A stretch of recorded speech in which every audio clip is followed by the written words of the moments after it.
Hello, everybody, and welcome to another Capital Gains Tax Solutions podcast, also streamed on Expert CRE Secrets podcast, where we believe most high net worth individuals and those who help them, they struggle with clarifying their capital gains tax deferral options. Not having a clear plan is the enemy, and using a proven tax deferral strategy such as the deferred sales trust is an amazing way for you to exit highly appreciated assets, defer millions of dollars of capital gains tax, eliminate the need for the 1031 exchange forever so you can create and preserve more wealth. Each and every episode, we're joined by some of the best real estate, financial, wealth, and business minds in the world, where they share their ideas, deal stories, and inspiration. So together we make complex tax deferral strategies simple and passive income plans achievable. And my name is Brett Swarts, and today I'll be your host. I'm excited about our next guest. He's out of the great state of Florida, and he is on a mission to help all of us and you try to find at least one investment that will change your life forever, mainly through multifamily investing and education.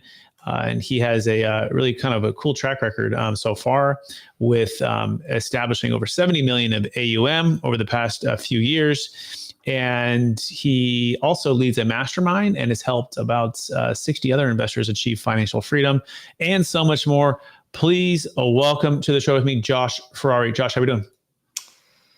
Doing great, man. Honored to be here. You said some of the best minds in the world, and I was like, oh man, he's. I gotta live up to that now. Absolutely. And for our listeners getting to know you for the first time, would you give us a little bit more about your story and your current focus? Yeah, a little background about me. I got started investing in real estate back in January of 2018.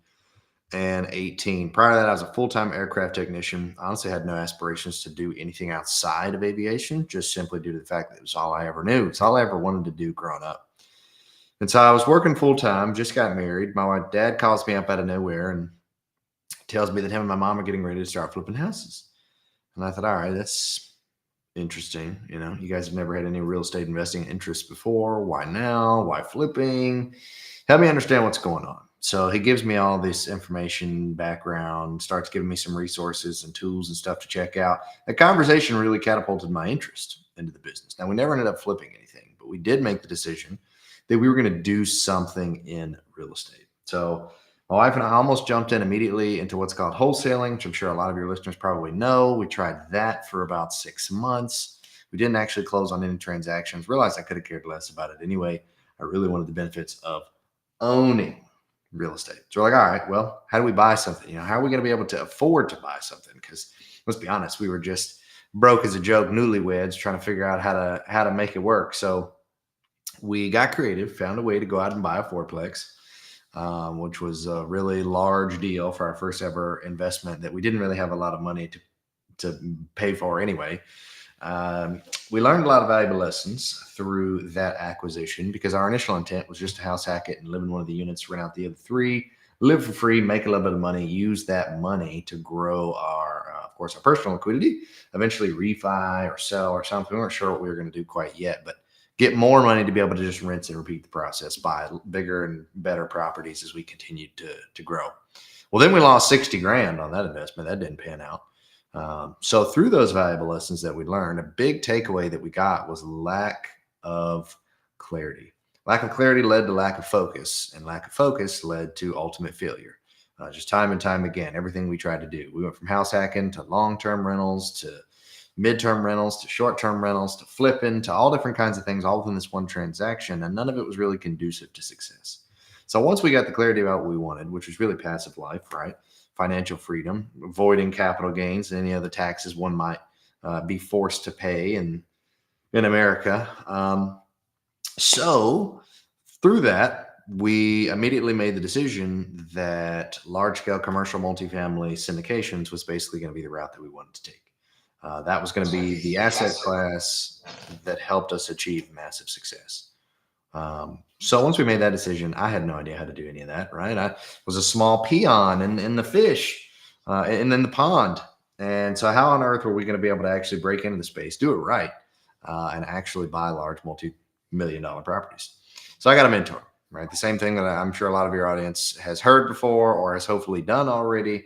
Find someone that's been there, done that can help guide you through. It's kind of like higher education, right? You go out and you spend hundreds of thousands of dollars on college for someone to give you a degree that doesn't really even teach you how to do the new asset, the new like business or whatever that you want to do. You got to go get a job to start from the bottom. Yeah. But when you hire a mentor, you pay what, 20 grand or less. And then they teach you how to be a multimillionaire and start your own business and create your own destiny. I mean, makes sense to me, right? So Kind of no brainer. Kind of no brainer. And by the way, we're going to dive into all of those things and ways to strategically grow your real estate investments, navigating capital teams and deals. That's the topic of today's show with Josh Ferrari. If you want to learn more about Josh right now, you can go to ferraricapital.com. It's ferraricapital.com. But before we go to all that amazing meat and potatoes of the show and more of the wisdom you have there, Josh, I do want to take one other step back. I believe we've all been given certain gifts in this life, and these gifts have been given to us to be a blessing, help to others. So perhaps it's the younger days, Josh, you're growing up and you're watching the Top Gun and you want to be Tom Cruise and flying those jets. Like, what would you say those one or two gifts that you believe you were given, and how does that help, how you help and bless people today? One or two gifts I was given. Well, I guess one of the gifts would be, and I don't know how well I'm using this to help others, but just immediately the first thing that comes to mind is I'm a musician. So I've been a drummer for over 17 years. I always loved music. It's always been a huge part of my life. And I've always played in the church band. Any church I've ever gone to, I've always played in the band. So I don't, maybe that's a way that I'm using it to help others worship in a way that they couldn't because they can't play those types of musical instruments. But I have enjoyed connecting with other musicians and helping them figure out how to do things like real estate and or things of that capacity. I can just connect well with those people like others wouldn't be able to. So music's always been a big part of my life. Maybe another talent that I have is maybe just a passion for education. And if I'm being honest with you, passion for education didn't come until I started seeing success,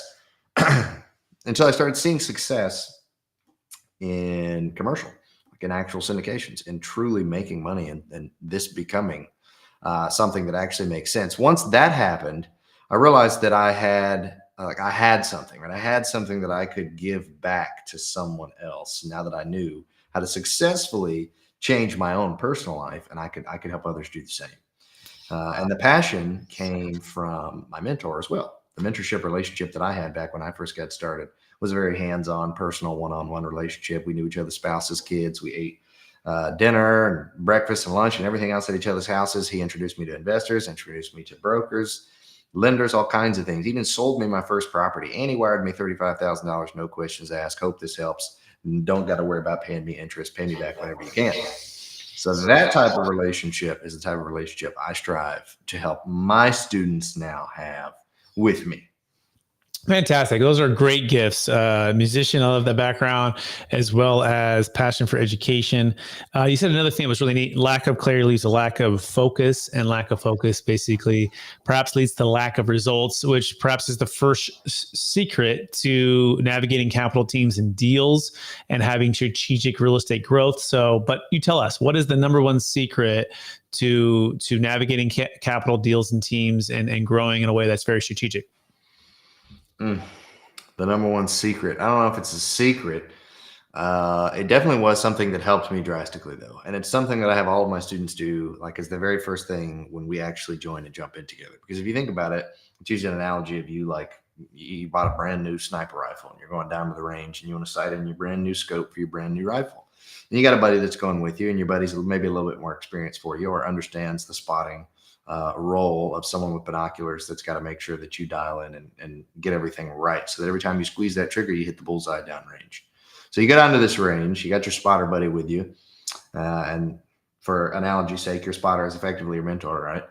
And he's looking downrange and he's saying, all right, what are we shooting for, man? Where are we hitting? And you're just like, I have no idea. I just want to shoot the gun and hit something. Like, I just want to, and you're like, all right, well, I can't really help you hit nothing. If you have no idea what you're trying to hit, there's no bullseye we're trying to hit. How are we going to sight in today's scope? Well, I guess we're not, because we have no idea what we're shooting for. So if you have no bullseye to hit downrange yourself, you're not going to be able to help yourself. And someone else isn't going to be able to come in and help you either, because you don't even know what you want. So but once you know what you want, and we know what bullseye we want to hit every time, that person who's more of a professional, who understands how this works and has done it 1,000 times, can easily say, all right, just click in 2 clicks up, 2 clicks north, 2 clicks south, this, that, and the other. You got wind speeds at this, we're a mile out. So you've got the gravitational pull of gravity. You've got the direction of the earth we've got to account for. So I want you to go up 2 more clicks, so on and so forth. And then when you squeeze that trigger, you're going to hit the bullseye every time. That's exactly what a mentor is going to do for you. So no one's going to be able to help you, and you're not going to be able to help yourself again if you don't know what that is. So focus and clarity were definitely pillars in my ability to even make the decision to get into commercial syndications. Because, I mean, how do you even know what asset class to do if you don't know what kind of life you want to live? Absolutely. I love that, Josh. So that makes perfect sense, right? If you have the sniper rifle, but you don't know how to, you don't have the clarity on what you're going to be aiming at, the bullseye, and you don't have the mentor to help you use that powerful weapon, you might hurt somebody, right? Yourself or others, right? Especially for investing, right? This can be the difference between being very successful as a multifamily operator, syndicator, or investor, or the opposite. So that sounds great. So you got to have clarity and you've got to have a mentor. What's the next secret to, strategic real estate growth, navigating capital teams and deals? I think the next issue that I had after I had someone help me walk through, and I had the clarity about what I wanted, was in business partners. So then I had to find someone else that had a complementary skill set to me, that was interested in growing and achieving the same goals.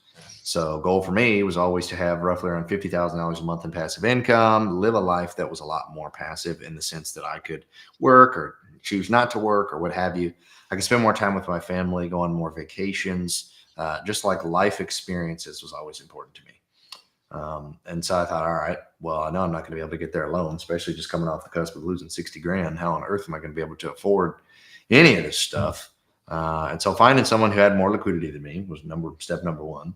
And then on top of that additional liquidity, they needed to have a passion for accomplishing the same end state goal and have a different skill set than me to help us get there. So like if we're both really great at underwriting deals, but we both suck at raising cash, it's not the best partnership, because we're just going to butt heads all the time on how to underwrite the deal, but no one's going to really be able to go out and raise the money that you can tackle the deal.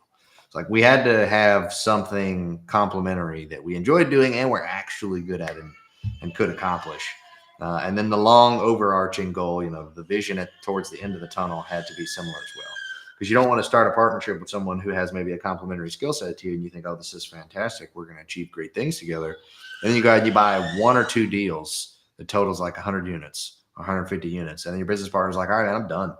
Like, dude, I achieved my goal. This is fantastic. 150 units. I'm making $10,000 a month in passive income. This is all I need. And you're like, well, wait a second. I thought we were trying to scale to 2,000 units, 3,000. Like, I wanted to make more money and build a bigger company and do this and achieve these goals. And if you guys never even spoke about that and no one has any idea that was even the plan in the first place, you really shot yourself in the foot building a partnership and a relationship and a business that isn't going to get you to where you want to go. Yeah, I heard a saying that if you build the house on sand, right, and the storms come and the waves come and all of those challenges, then it might fall down, right? A lot of damage. But if you build it on a solid rock, and so if I'm hearing you correctly, it sounds like making sure that not only do you have clear vision of what you want, but also that if you're bringing in a business partner, and it sounds like you should, right, and you could, that they have that same clear vision on the outcome, right, and the growth and the projection and like the commitment this is going to take, as well as the other part of that foundation would be complementary skill sets, right? You don't want the same person doing the same thing, right? You want complementary skill sets that they both enjoy doing, that they can bring to the table that's going to further that partnership. Is that a fair summary? Along with having liquidity, right? I think that's key, right? Is that a fair summary, Josh? Yes, need some liquidity. I think a lot of people get into this business, myself included, and you get really excited about going out and buying tons of deals and making tons of money and getting out of your day job and living this life of freedom. But you don't currently have anything that actually brings in enough revenue for you to not only, of course, live and pay the bills and not be out on the streets, but also have enough additional liquidity to do larger deals. Now, you personally don't necessarily have to have the liquidity. You could do things like lines of credit and whatnot if you so chose to do so. But if you really want to scale this business, if you really want to take it to the next level, and if you want to do it really quickly, then you or someone in your partnership team needs to have a cash flowing business or day job or something that makes a lot of cash that you can continue to dump into the business, both for new acquisitions as well as for sustenance in the actual deal that you have now. Because let's say everything goes wrong, right? You think you know what you're doing. You've checked all the boxes. Then COVID happens. Then market shifts happen. Then this like something crazy that no one could have ever planned for happens right after you bought this deal. Your business plan goes all the wrong ways. Hurricane hits the property. There's a fire. There's a flood. there's a shooting, there's something crazy. And all of a sudden you're out of liquidity. The extra $300,000 you raised that you thought was going to be enough for reserves, it's all gone. Poof, vanished. And now you have no money to even pay for the deductible for the insurance claim you now have to deal with. How are you going to do that? Capital call? No, it's going to ruin your reputation. You don't want that. You want the personal liquidity to be able to front whatever amount is needed to keep that deal alive. So if you don't have any money, there's no way you can plan for everything. There's going to be a deal that's going to hurt you.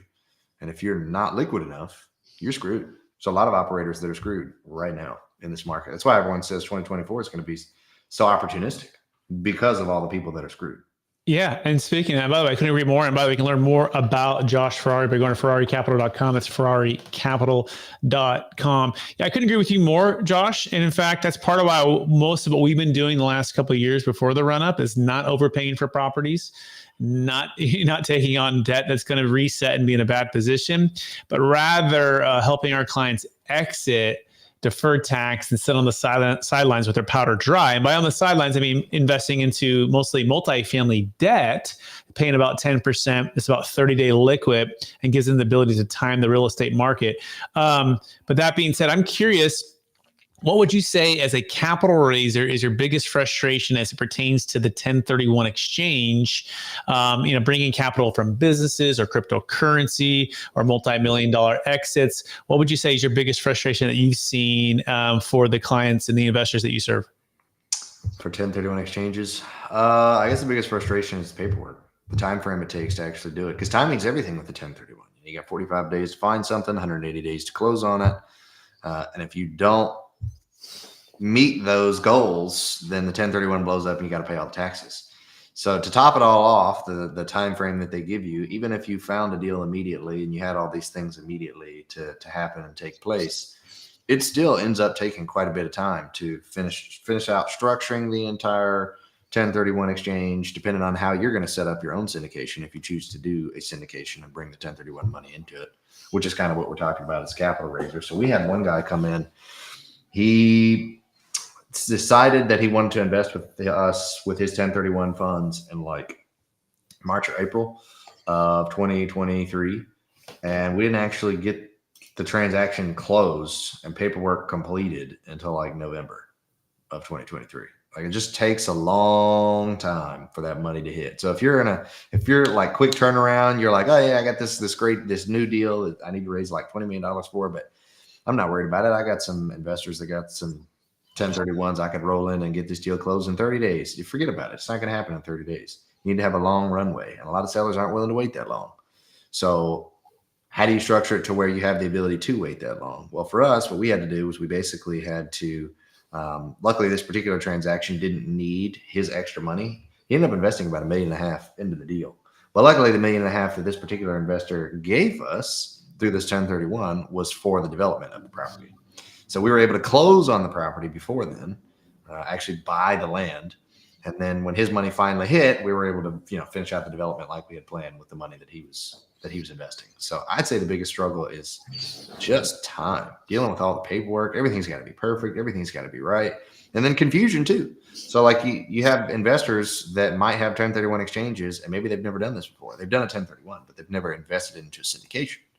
So now they're like, all right, well, how do I invest it into the syndication? And now that it's educational complications of you having to educate them on how this actually works, and they're confused and they don't know what's going on, and all the paperwork doesn't make sense, and they've got thousands of questions, and confused mind says no. So before you know it, this money you thought you were going to get is no longer yours just because you couldn't properly relay how it's actually going to work and how it's going to benefit them.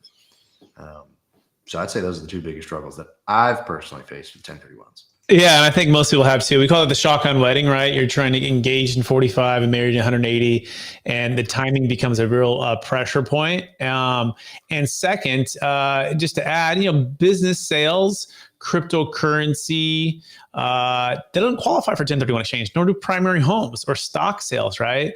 We just did a $13 million, this is a car wash in San Diego. So that one worked fine for our strategy called the Deferred Sales Trust. They didn't want to go back into another asset. We said $11 million in Colorado for a business sale and a commercial real estate property. But just first of all, you've got to make sure that the actual strategy will work for the property or the asset that you're selling. And then number two is time, right? right? You got to have time as your friend. The only way to get time as your friend is to not be under these strict guidelines of having to go into like-kind replacement property in a short period of time. And that's where we have a strategy called the deferred sales trust. I'm curious if you ever heard about this thing before. We call it the Netflix or the Blockbuster way of exit planning, and or the Netflix or the Blockbuster way of raising capital. Most folks are either doing through retirement accounts or just single investors after they pay the tax, or trying to carve out some kind of TIC into the deal, which again, like you said, it could be like a hole in one, you get everything lined up. But have you ever heard of this thing before? I'm curious what your thoughts are on it. Is this like a DST, like a Delaware Statutory Trust? It's not. And that's the thing. A Delaware Statutory Trust is part of Blockbuster. You guys remember going to Blockbuster when you were young? You had the Hollywood video on the corner. Right. Well, that's what the Delaware Statutory Trust is. Just another Hollywood video to Blockbuster.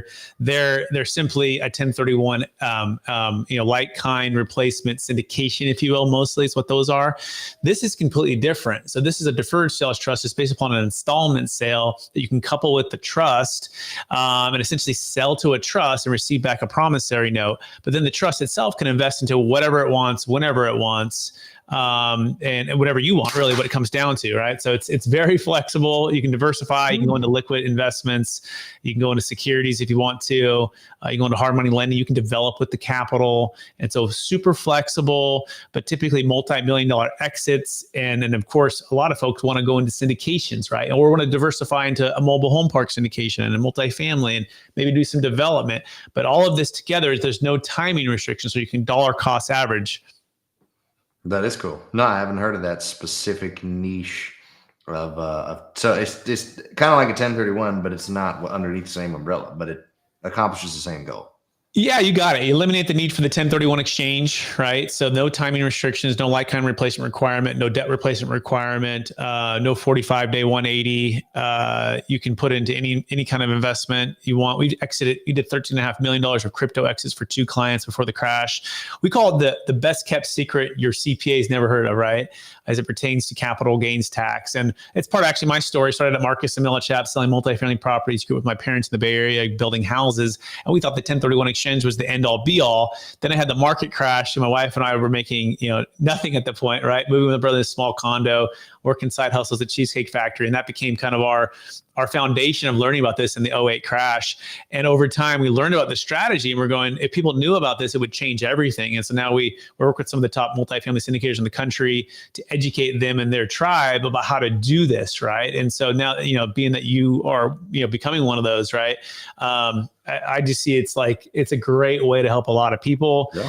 And then you couple that with the $84 trillion transfer that's happening over the next 20 years. It's the battle for the wealth of America, whether the government's going to have it, people are going to be taxed, or folks that are going to use it to build houses or multifamily investments to solve the housing crisis through creative tax deferral strategies.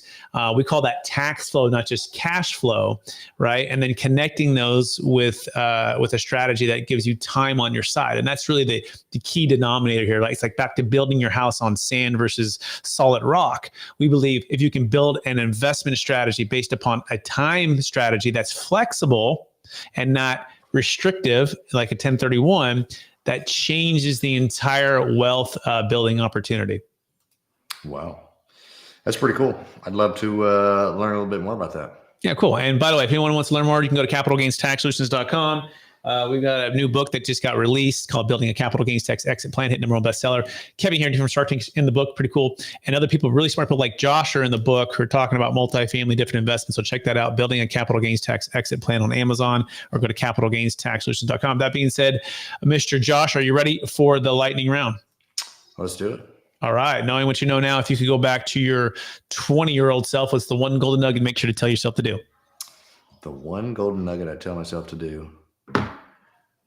Oh, I tell myself to bite the bullet and get the mentor, because I tried to do it by myself. It was almost 3 years.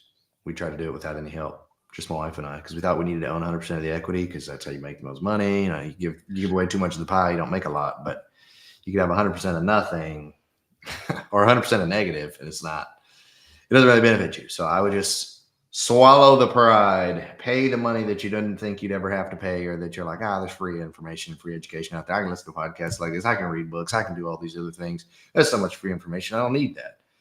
And then you try to figure it out on your own and you fail miserably and you lose a bunch of money, and it's not worth it. It's not worth the time. Find someone who's actually going to handhold you. that's going to teach you everything you need to know to build your business. Not a cookie cutter version of theirs, your business. Beautiful. Absolutely love that. Question number 2, what's the number one book you've recommended or gifted the most in the past year? Given to the most. Number one recommended book. Number one recommended book I've given is Vivid Vision by Cameron Herold. I recommend it to every single one of my clients because it's that clarity that you need to understand where you're headed, to then be able to basically build a blueprint around it so you can get there. Amazing. Question number 3, what are you most curious about right now? Most curious about? I'm most curious about the market. Most curious about where we're headed. No one's got the crystal ball, but I'd like to say that there's going to be more opportunity. Everyone else seems to think so. There is that saying of the whole survive till 2025, but I don't know if that's the case. And if it is, I think it's more for multifamily. I think it's asset class specific and market specific. We've pivoted a little bit to RV parks because we love them better. But I'm really excited to see what's going to happen with some of our assets that we're looking to sell, some assets we're looking to buy, buying a business as well this year. And my students already have like over 1,000 units under contract just this year. So I love it. I love it, Josh. By the way, what business are you buying? We're buying a pecan business, interestingly enough. I didn't realize how much money a pecan business could make. They make about $200,000 a month in revenue, and then profit is probably around 30% of that. Okay, awesome. Well, that's really cool. I like that. Pecan pies are always really yummy. Next question. Number one leadership quote or theme that you strive to live by? Number one leadership code? You said? Quote that I strive to. Code sounds pretty cool too, but yeah, go ahead. Leadership code. I don't really know. I don't know if I have one that I'm like living by all the time. I like to think that if I can really just be selfless and try to help someone in the fullest capacity with no intent to gain any immediate value from them, that it's just going to continue to come back to me. Like reciprocity, reap what you sow. So maybe reap what you sow would be a quote. That's a great quote. Next one. The number one way you're using Chat GPT to grow your business. Chat GPT. The only thing I'm using Chat GPT for right now, or that I have used it for briefly, has been just social media post creation. So how to create thought-provoking social media posts, but I haven't liked the way that it's executed on the post because it's just regardless of how you prompt it, it creates the same structure of social media posts every time. And so I haven't quite liked that structure. Those posts haven't done very well. So I may use it to give me like ideas, but I still have to put together the post, at least the structure of the post. Cool. Awesome. Last question, Josh. After all the people you've helped, raising all the capital you've raised and helping people get financial freedom, what would you say is the number one way that you personally stay centered in your values and stay encouraged to charge forward to reach even higher heights? Stay centered in my values. Well, we have what we call a mission statement. Mission statement of the company. We've got our vivid vision that we created, the book I just recommend, that really gave us the clarity of what we were striving for over a 3-year time frame. But then at the very end of that is a mission statement. A lot of times when you hear about a company, all they give you is the mission statement, and then you don't really understand truly what that means. Like FedEx, we deliver packages across the globe on time. Like I kind of get it, but I don't really get it. What does that mean if I'm an employee? What does that mean if I'm the pilot, if I'm the aircraft tech, if I'm the accountant, if I'm the guy throwing boxes, what do I get out of boxes being delivered on time? The consumer and the CEO are really the only people that care about that. So we wanted to give clarity around the vision that we had, around the mission statement that we had. So how do we stay centered in the core value? The mission statement of what we strive to accomplish every day is basically that the real benefit is in the lives changed of ordinary people, average people who discovered there was more to life than work. My life's mission is to help people move from alive to thrive. So I show, speak, and demonstrate to anyone I meet that life is worth living for and is meant to be lived abundantly. And we do that through a variety of different ways. We do that through our generous giving of time, knowledge, resources, and any other thing we could possibly do. Gave over $150,000 to various charities last year. We wanted to spend another $25,000 taking the team to somewhere. Weren't able to do that, but hope we can do that this year through the podcast that we release, just like you're doing right here. We like to give away as much free information, free impactful data that we can. through the mastermind, helping folks on a very individualized one-on-one basis, helping them build their team. We strive to do that. Through all the employees and the company culture we've created, we strive to give them individualized profit sharing on every asset that they're involved with. So our core value is just to change lives exponentially. And we do it through a variety of different ways.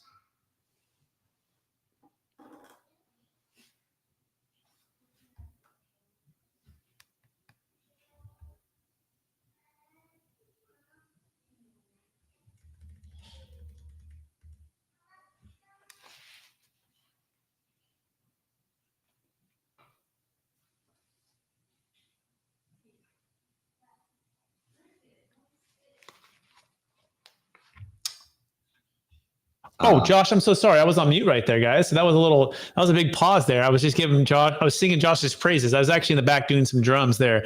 Josh, I want to thank you for being on the show. I want to thank you for sharing your gifts and wisdom with us today. I want to encourage you to keep using your gifts of being an amazing musician who can help and connect with people of all walks, of all places, as well as passion for education and making an impact for people. Everything you said definitely shined through today. I want to encourage you to keep using that and blessing other people. For our listeners who want to get in touch with you, would you mind one last time, what's the best place for them to find you? Yeah, I think what you've mentioned a couple of times, really probably the best way. FerrariCapital.com is the website you can go to where you can book a direct call with me if you want to learn more about how you can get involved in any of those capacities. Our podcast is on there. We've got free ebook on there. You can have direct access to our social media profiles where I post once a day, like 7 days a week. So I think that's probably the best way to get in touch with us. Amazing. Thanks, Josh. And thanks everyone for listening to the episode of the Capital Gains Tax Solutions podcast. We want to remind you that, not having a clear plan is the enemy, and using a proven tax deferral strategy such as the deferred sales trust is an amazing way for you to raise capital, defer tax, and open up financial freedom, but also time and energy, entrepreneurial freedom by deferring capital gains tax and having options by having time on your side. Go to capitalgainstaxsolutions.com to get started today. Also, we just released the best 1031 exit plan. Friends don't let friends overpay in a 1031 exchange, and friends don't let friends as well not have a backup plan in case their 1031 fails. And so whatever you do, make sure you go to experttaxsecrets.com before you start your 1031 exchange so you can purchase the service with us, and we can work with you to make sure you're never trapped by the 1031 shotgun wedding. Go to experttaxsecrets.com for that. Appreciate everyone watching or listening out there. Please rate, review, subscribe, give it a like, give it a share, anything that could spread the knowledge that Josh shared with us today. And we'll talk to everyone